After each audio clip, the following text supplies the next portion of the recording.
الحمد للہ الذی لا یبلغ مدحته القائلون ولا يعصينا معه العادون ولا يودي حقه المجتهدون الذي لا يدركه بعد الهمم ولا يناله غوص الفتن الذي ليس لصفته حد محدود ولا نعت موجود ولا وقت معدود ولا جل ممدود فطر الخلائق بقدرته ونشر الرياح برحمته ووطد سحور ميدان الارض الصلاة والسلام على سيدنا ونبينا ومولانا ابي القاسم محمد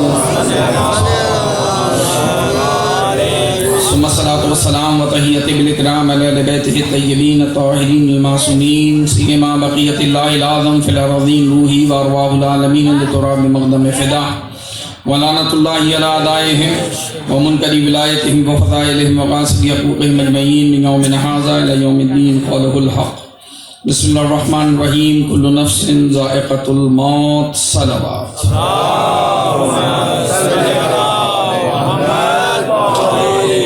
دعا گوئیں پروردگار جس خلوص نیت کے ساتھ گھر والوں نے یہ فرشیدہ ایصال ثواب کی بابت بچھایا ہے مرحوم کو کروٹ کروٹ محمد والے محمد کی قربت نصیب فرما آل علیین میں مشہور فرما علماء نے حضرت عباس و امام حسین میں جگہ عنایت فرما جب حلق میں پیاس سے کانٹے پڑے ہوں ساقی کوثر کے ہاتھوں سے راہ فرمانا جب سورج صبا نیزے پر ہو علم عباس کا سایہ چادر زہرا سلام اللہ علیہ کا سایہ مومن کے سر پر رکھنا جتنے مومن یہاں بیٹھے ہیں فرش سے اٹھنے سے پہلے تمام مومنین کی دعائیں مستجاب فرما قائم آل محمد کے ظہور میں تعجیل فرما یہ وائرس پھیلا ہوا ہے مالک اس سے تمام انسانیت کو بالخصوص مومنین کو محفوظ قرار دے زندگی میں ایک مرتبہ کم سے کم ہر مومن کو قبر مولا حسین کا زوار بنا تمام دعاؤں کی قبولیت کے لیے بآواز بلند نعرہ صلوات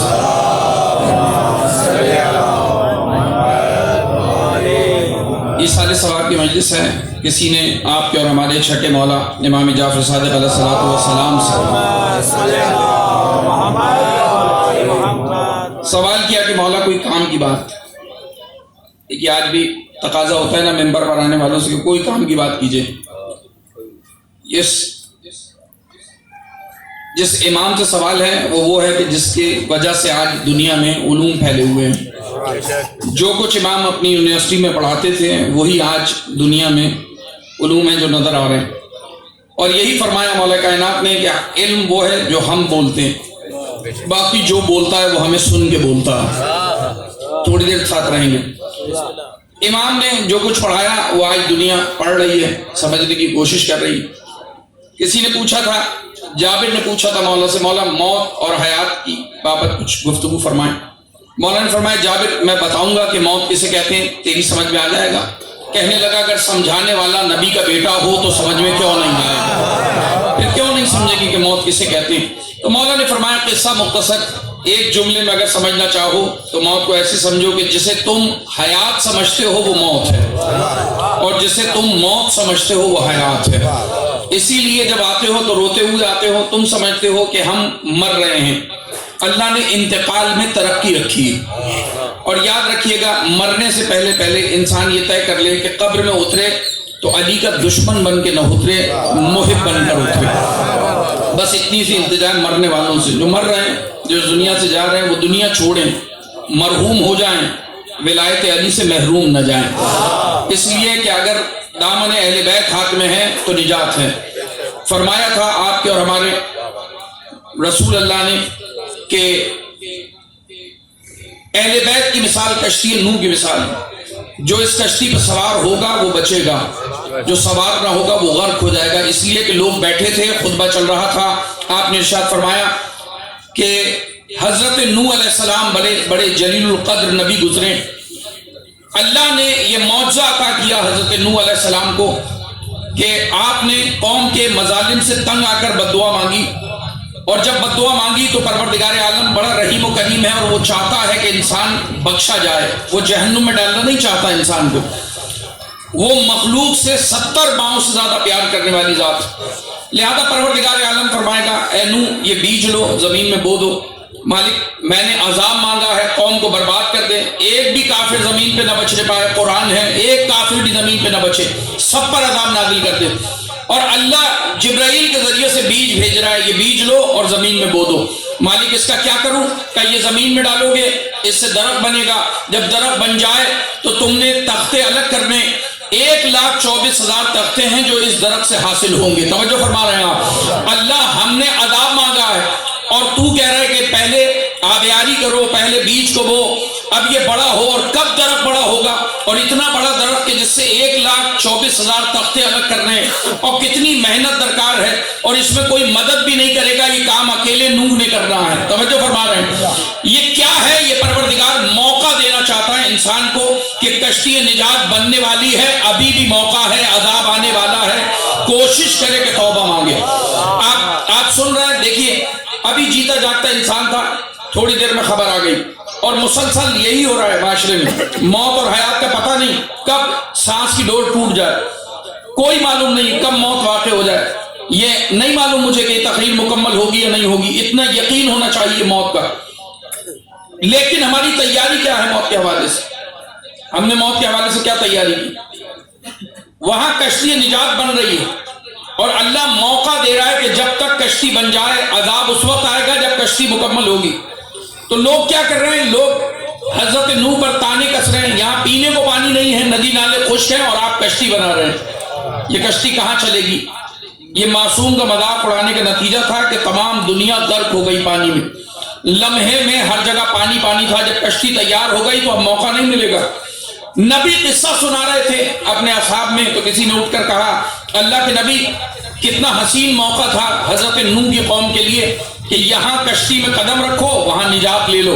پہلے کچھ بھی گناہ کیا ہو، جس نے کشتی میں قدم رکھ لیا اسے نجات مل گئی۔ ہمارے لیے تو ایسا کوئی موقع نہیں ہے۔ نبی نے فرمایا ہے نا موقع، کا کیا موقع ہے؟ کا مثل اہل بیتی کا مثل سفینۃ نوح، میرے اہل بیت کشتی نوح کی مثال، جو اس پہ سوار ہوگا وہ بچے گا، جو اس پہ سوار نہ ہوا وہ غرق ہو جائے گا۔ درود پڑھیں محمد والے محمد۔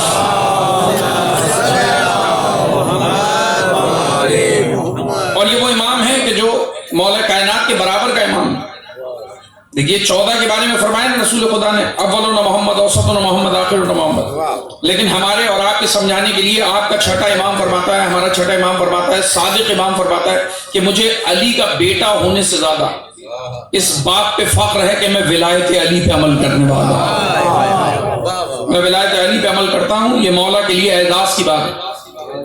اور یاد رکھیے گا جو اس کشتی میں سوار ہوگا وہ بچے گا، چاہے زوجہ ہو یا بیٹا۔ گھبرا کے سن رہے ہیں آپ؟ اگر اپنا بیٹا بھی نہ بیٹھا تو غرق ہو جائے گا، اپنی زوجہ بھی سوار نہ ہوئی، نبی کی زوجہ نوح کی زوجہ سوار نہ ہو تو غرق ہو جائے گی، اور امتی جو بھی سوار ہوگا وہ بچ جائے گا۔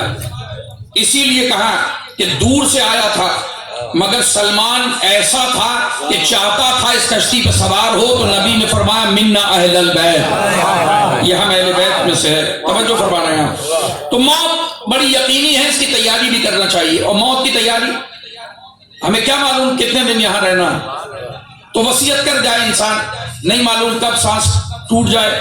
لیکن عرض کر رہا ہوں کہ قبر میں اترے تو دشمن علی بن کر نہ اترے، علی کا محب بن کر اترے، اس لیے کہ قبر میں سوالات ہوں گے۔ اگر عقیدہ اچھا ہے تو آرام کرو، اور اگر عقیدہ خراب ہے، دیکھیے نماز، روزہ، حج، زکوٰۃ، پروردگار اتنا رحیم و کریم ہے کہ اس نے قبر میں صرف اور صرف عقیدے کا پوچھنا ہے۔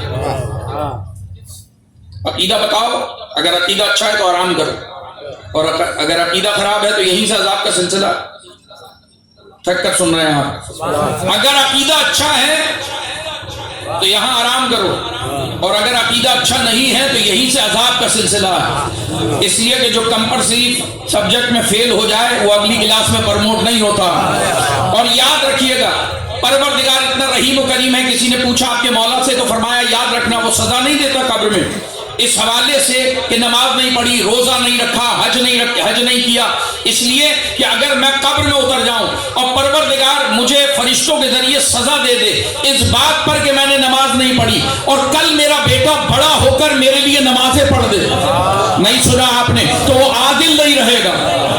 پروردگار عادل ہستی کا نام ہے، وہ قیامت تک جمع کرے گا اعمال، لیکن اعمال جمع ہوں گے۔ اگر آپ کے پاس تھوڑی دولت ہے تو کیا ہوگا؟ آپ کے اعمال قبر میں جاتے رہیں گے، یوں تو نامہ اعمال بند ہو گیا، مرنے والے کا. لیکن 5 چیزیں ایسی ہیں کہ اگر آپ نے زندگی میں چھوڑی، ان باتوں پہ عمل کیا، تو نام اعمال چلتا رہے گا، سلسلہ آگے بڑھتا رہے گا، حشر تک اعمال جمع ہوں گے. کہ وہ کیا بات ہے کہ پہلا مرحلہ یہ ہے کسی کی پیاس کا بندوبست کر دیا ہو آپ نے. پانی پلانا بڑا ثواب ہے. پانی کا اگر بندوبست کر دیا تو پروردگار عالم جب تک پیاسوں کی پیاس بجھتی رہے گی قبر پر رحمت نازل کرتا رہے گا، مردے کو ثواب ملتا رہے گا. آپ کو معلوم ہے ایک مرتبہ درود پڑھنے سے اگر آپ کسی مرحوم کے نام پہ درود پڑھ دیں تو برزخ میں جو مشکل سفر ہے میلوں کا سفر طے ہو جاتا ہے ایک درود پہ.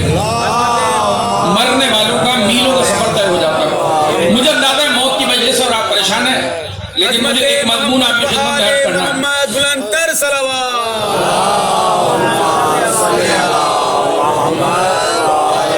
تو آپ پیاس کا بندوبست کر دیجئے. آپ کیا کیجئے، مسجد مدرسے میں کوئی اینٹ لگا دیجئے، ایک اینٹ اگر حلال کی کمائی سے لگائیے تو جب تک وہ مدرسہ، وہ مسجد، وہ دین کا کام ہونے والا سلسلہ قائم ہے تو آپ پر عذاب نہیں ہوگا. عرض کر رہا ہوں اگر آپ نے اہل بیت کی شان میں، نبی کی شان میں کوئی کتاب لکھ دی تو کیا ہوگا؟ آپ پر عذاب نازل نہیں ہوگا. ایک ورقہ بھی اگر آپ نے لکھ دیا نا، ایک ورقہ، اہل علم تشریف فرمائیں، اور سزا سنا دی گئی ہو جہنم کی تو یہ ایک ورقہ درمیان میں دیوار بن جائے گا. نہیں سنا آپ نے؟ ایک ورق اگر آپ نے اہل بیت کی شان میں لکھ دیا تو وہ ورق دیوار بن جائے گا. احادیث ہیں کس کے درمیان؟ جہنم اور مومن کے درمیان میں. سمجھ میں نہیں آئی بات؟ ایک ورق تو دیوار بن جائے اور جس کی شان میں لکھا ہو اگر وہ جہنم سے چھڑا کے لے جائے تو حیرت کیا. درود پڑھے محمد والے محمد. پھر حیران ہونے کی ضرورت نہیں. تو پوچھ رہے ہیں مولا بتائیے کوئی کام کی بات. یہاں سے بات کا آغاز کیا تھا کہ ممبر پر آنے والوں سے کہتے ہیں کام کی بات کیجئے گا. کام کی بات کیا ہے؟ کام کی بات کیا ہے؟ تو اپنے امام سے پوچھئے کام کی بات کیا ہے. تو مولا فرماتے ہیں یہ بتاؤ کیا کرتے ہو؟ اس نے کہا کہ میں دکانداری کرتا ہوں، دکان چلاتا ہوں، اور حکم علی یہی ہے کہ عقل کے مطابق سمجھایا جائے. کہ مولا دکان چلاتا ہوں. مولا نے فرمایا اچھا جب دکان پہ کوئی گاہک نہیں ہوتا کیا کرتے ہو؟ کہنے لگا کرسی پہ بیٹھ جاتا ہوں، لوگوں کو آتے جاتے دیکھتا ہوں. مولا نے فرمایا کیا دیکھا؟ آتے جاتے لوگوں میں کیا نوٹ کیا؟ اس نے کہا میں نہیں سمجھا آپ کیا پوچھنا چاہ رہے ہیں. لوگ گزرتے ہیں میں دیکھتا رہتا ہوں. مولا نے فرمایا چلو آسان کرتے ہیں، بتاؤ براتیں گزرتی ہوئی دیکھی؟ اس نے کہا بہت دیکھی. مولا نے فرمایا براتوں کے ساتھ جنازے جاتے ہوئے بھی دیکھے؟ نہیں سنا آپ؟ جنازے بھی دیکھے؟ کہنے لگا ہاں مولا جنازہ دیکھا ہے. مولا نے فرمایا اب بتاؤ کیا کہنے آئے تھے؟ کہا کوئی کام کی بات. مولا نے فرمایا جنازہ دیکھتے بھی ہو پھر پوچھتے ہو کام کی بات؟ یہ جنازہ اسی لیے تو ہے. آج چچا کا انتقال ہو گیا کل مجھے بھی جانا ہے، آج بھائی چلا گیا کل مجھے بھی جانا ہے. تو انسان تیاری کرے موت کے بعد. لیکن یہ اور بات کہ بعض اوقات کاندھا دینے والے مردے ہو سکتے ہیں، جو لیٹا ہوا ہے وہ زندہ ہو سکتا ہے. یہ بھی داستان ہے، ایسا بھی دیکھا گیا. ہو سکتا ہے جس کی میت ہو وہ زندہ ہو، جو اٹھا رہے ہو وہ مردے ہو. اس لیے کہ قرآن نے بہت ساروں کو چلتی پھرتی لاشیں کہا ہے. درود پڑھیں محمد والے محمد.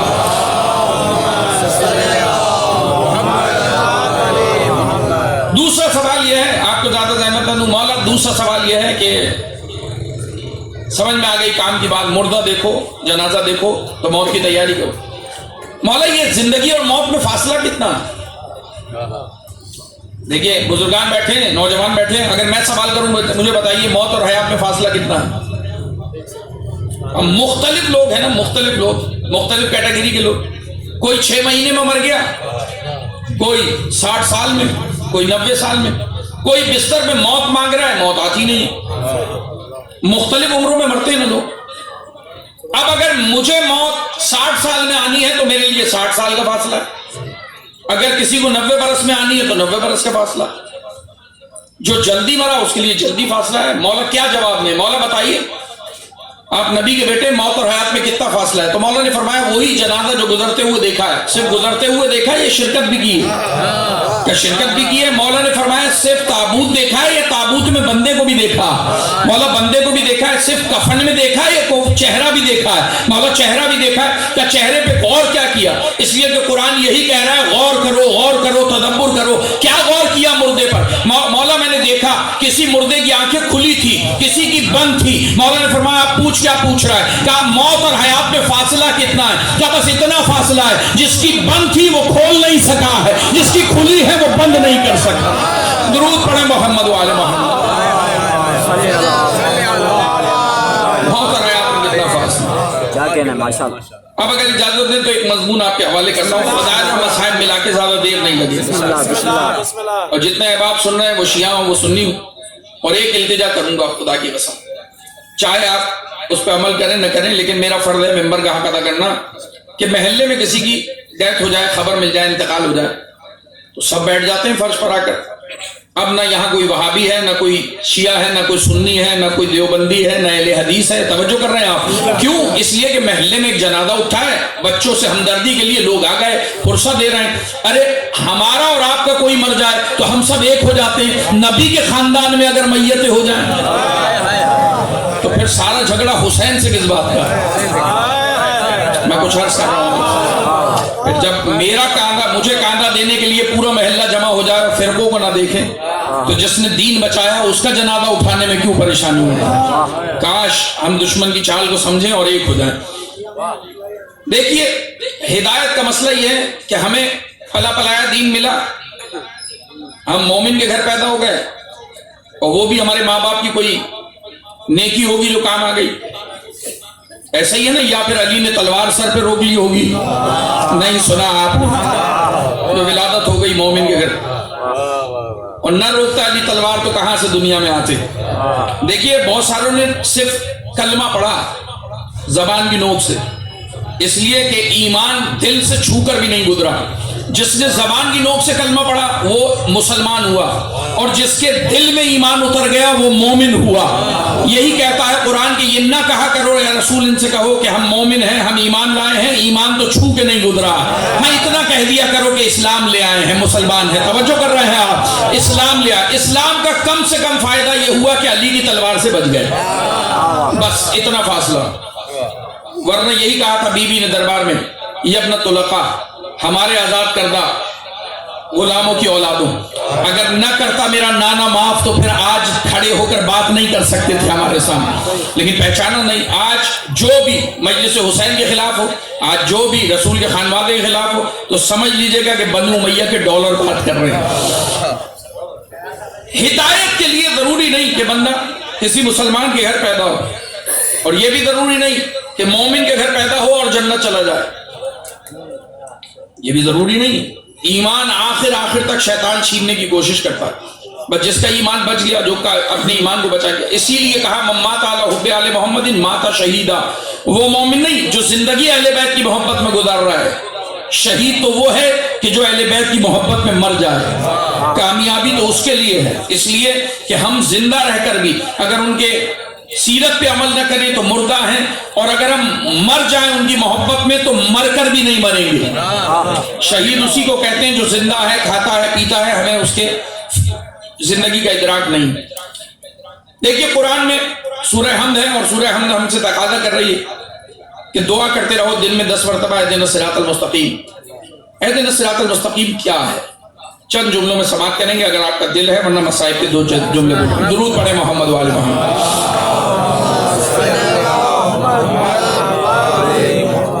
توجہ ہے نا میری جانب؟ بات کرتے ہیں کہ عیسائی سے شاید ہمیں اپنی زندگی گزارنے میں مدد مل جائے۔ ایک عیسائی ہے، اسے جتنی تعلیم اپنے نبی کی ملی یہ اس کے تحت زندگی گزار رہا ہے۔ تاجر ہے اپنے علاقے کا، بہت بڑا تاجر۔ کیا کرتا ہے؟ رہیے گا میرے ساتھ۔ کرتا کیا ہے؟ کہا جو کچھ کماتا ہے، سب سے بڑا تاجر ہے علاقے کا، جو کچھ کماتا ہے اس میں 70 سے 80% دین عیسیٰ پہ خرچ کر دیتا ہے۔ خاموش رہے آپ۔ اب میں عرض کروں مجھے کوئی ایسا مسلمان دکھاؤ